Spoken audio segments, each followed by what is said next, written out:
Hi guys, Tamil பார்த்தோன்னே கண்டுபிடிச்சிருக்கீங்க எனக்கு என்ன ரெசிபின்னு. கீ ரைஸ் தான். வாங்க என் ஸ்டைலில் எப்படி பண்ணுறதுன்றதை பார்க்கலாம்.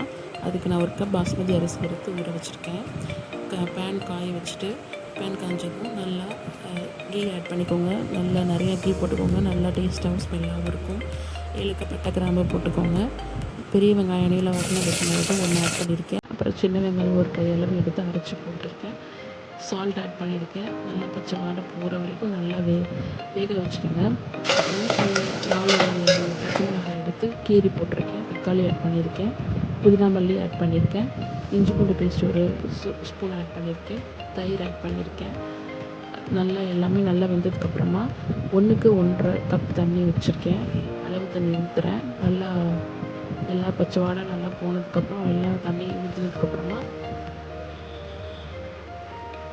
ஊற வச்சுருக்கிற அரிசி ஆட் பண்ணிக்கிறேன். கொஞ்சம் இந்த மாதிரி இப்போ உள்ளே வந்ததுக்கப்புறமா ஊற வச்சுருக்கிற அரிசி ஆட் பண்ணிக்கிறேன்.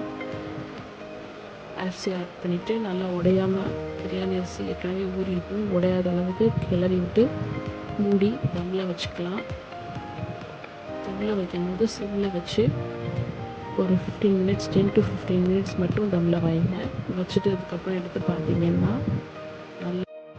பார்த்தீங்கன்னா நல்லா சாதம் ஒன்றோட ஒன்று ஒட்டாமல் சூப்பராக இருக்கும். ரைஸ் பார்க்கவே நல்லா உடையாமல் எடுத்து கிண்டி விடுங்க. பாருங்கள், இப்போ நான் ஓப்பன் பண்ணி காட்டுறேன். எவ்வளோ சூப்பராக வந்திருக்குன்னு. செம்மையாக இருக்குது. ஸ்மெல் நல்லா நெய் ஸ்மெல், அரோமா, டேஸ்ட் வேறு லெவலில் இருந்தது. நீங்களும் இந்த மாதிரி வீட்டில் செஞ்சு பாருங்கள். பார்த்துட்டு கமெண்ட்டில் சொல்லுங்கள். கீன் போடுங்க. நீங்கள் எவ்வளோ தூரம் என்னோடய வீடியோ பார்த்துருக்கீங்கன்றதை நான் தெரிஞ்சுக்கணும். நெக்ஸ்ட் வீடியோ வேணும்னா கமெண்ட்டில் சொல்லுங்கள் என்ன ரெசிபி வேணும்னு. என்னோடய வீடியோ பிடிச்சிருந்துச்சுன்னா என்னோடய சேனல் சப்ஸ்கிரைப் பண்ணி வச்சுக்கோங்க. தேங்க்ஸ் ஃபார் வாட்சிங்.